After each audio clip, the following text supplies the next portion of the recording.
Assalamualaikum warahmatullahi wabarakatuh. Bagaimana kabar anak-anak Ustadz hari ini? Alhamdulillah, luar biasa. Tetap semangat, Allahu Akbar. Semoga dimanapun anak-anak Ustadz berada, tetap diberikan Allah kesehatan dan kita dijauhkan dari segala macam penyakit. Amin. Baiklah anak-anak Ustaz, di video kemarin minggu lalu kita sudah membahas tentang sunnah-sunnah solat. Maka di video berikut ini kita akan mempelajari mengenai hal-hal yang membatalkan solat. Silakan dibuka bukunya halaman 30 bagian G. Hal-hal yang membatalkan solat. Apa saja yang dapat membatalkan solat? Mari simak video berikut ini. Hal-hal yang membatalkan solat. Hal-hal yang membatalkan solat harus kita ketahui. Supaya apa? Supaya solat kita, solat yang kita kerjakan tidak sia-sia. Solat yang kita lakukan, solat yang kita laksanakan bisa sah atau diterima oleh Allah, bisa juga menjadi tidak sah atau tidak diterima oleh Allah Subhanahu wa taala karena sebab-sebab tertentu. Nah, salah satu sebab yang membuat solat kita tidak diterima oleh Allah atau membuat solat kita batal adalah hal-hal yang membatalkan solat. Nah, ada beberapa hal yang dapat membatalkan solat. Ada 11 perkara atau 11 macam. Silahkan buka bukunya di halaman 31 yang paling atas. Beberapa hal yang menyebabkan solat menjadi batal. Yang pertama, syarat solat tidak terpenuhi. Kemarin kita sudah mempelajari mengenai syarat solat. Ada dua syarat solat. Yang pertama syarat wajib, yang kedua adalah syarat sah solat. Yang pertama syarat wajib solat. Pertama syaratnya apa?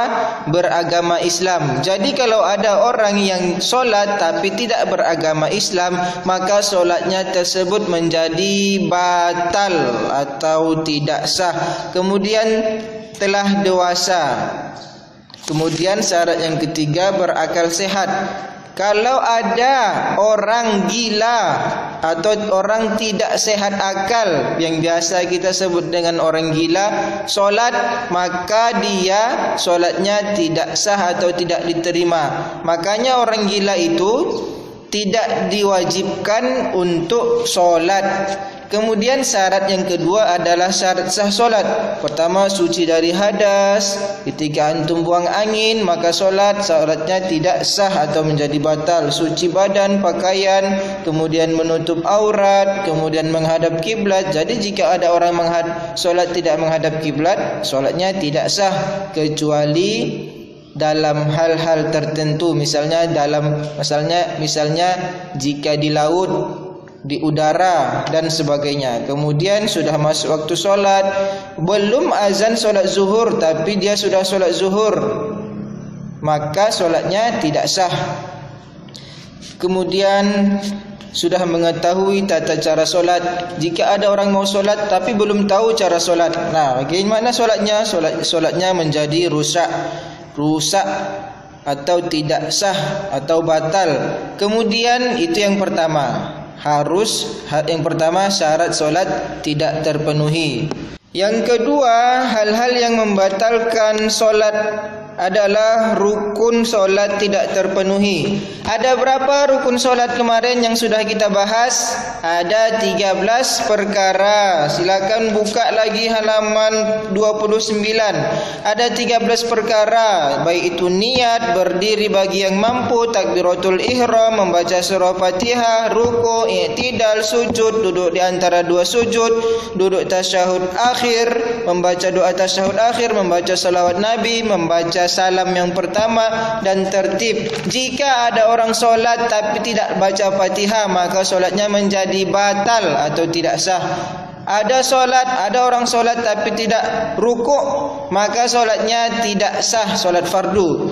Kemudian jika ada orang solat tapi tidak iktidal, maka solatnya tidak sah atau menjadi batal, dan begitu seterusnya. Maka rukun solat yang tidak terpenuhi yang kedua harus dipenuhi maka rukun solat harus kita penuhi supaya solat kita menjadi sah. Jika satu pun tidak terpenuhi, maka solat yang kita lakukan akan menjadi batal atau rusak.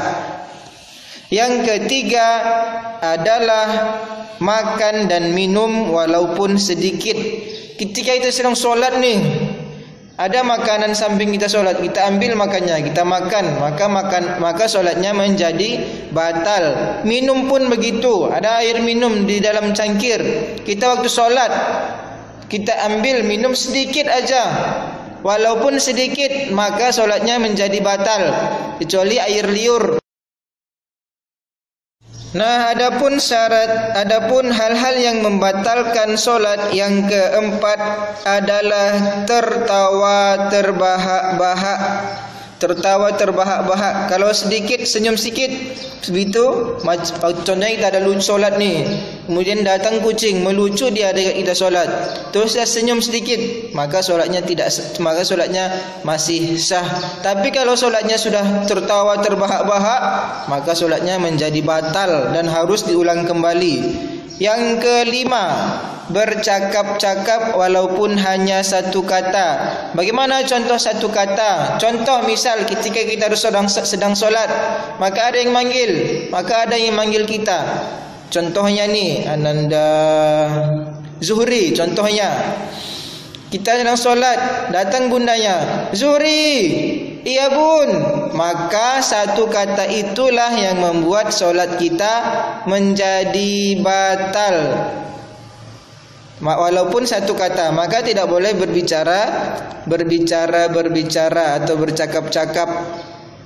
Kemudian yang keenam, yang membatalkan solat adalah tersentuh najis ketika solat, baik pada badan kita, baik pada pakaian kita, ataupun tempat solat kita.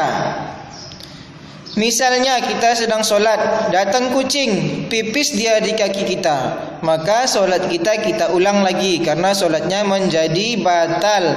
Atau kita sedang solat, tiba-tiba jatuh kotoran cicak di sajadah kita, maka ulang lagi solatnya, tukar sajadah, ulang lagi solatnya, karena solatnya menjadi batal. Taib. Yang ketujuh dari yang membatalkan solat adalah banyak bergerak, banyak melangkah dan bercanda. Berapa kali kita boleh bergerak? 3 kali. Berapa kali kita boleh melangkah? 3 kali juga. Kalau kebanyakan, maka solatnya menjadi batal. Apalagi bercanda, tidak boleh bercanda dalam solat karena menyebabkan solat yang kita kerjakan menjadi batal atau tidak sah. Yang kedelapan yang membatalkan solat adalah berhadas kecil atau besar. Misalnya ketika kita sedang solat, tak sengaja kita mengeluarkan angin, maka solat yang kita kerjakan menjadi batal atau tidak sah, tidak diterima oleh Allah. Maka solat kita harus kita ganti atau kita ulang. Yang kesembilan yang membatalkan solat adalah terbuka auratnya dengan sengaja. Misalnya ketika kita sedang solat, tiba-tiba terangkatlah baju, nampak aurat, jadi solat yang kita lakukan menjadi batal atau tidak sah. Maka kita ulang lagi solatnya dari awal. Nah, hal yang membatalkan solat Yang ke-10 adalah menambah gerakan rukun solat. Rukun solat ada berapa? Ada 13 macam. Misalnya kita tambah satu lagi, berbaring, maka solatnya menjadi batal atau tidak sah. Yang ke-11 adalah mendahului imam apabila solat berjamaah. Misalnya kita solat berjamaah di masjid atau di rumah, imam belum rukuk lagi, tapi makmumnya sudah rukuk, maka makmumnya solatnya menjadi batal, harus diulang kembali. Jadi kita dalam solat berjamaah harus mengikut imam. Baik, syukron. Baiklah anak-anak ustaz, kita cukupkan pembahasan di video kali ini hal-hal yang membatalkan solat. Silakan dipelajari, didengarkan, disimak, dicatat di buku catatan masing-masing. Saya ucapkan selamat dan semangat untuk belajar walaupun di rumah dan tidak bertemu langsung. Saya ucapkan assalamualaikum warahmatullahi wabarakatuh.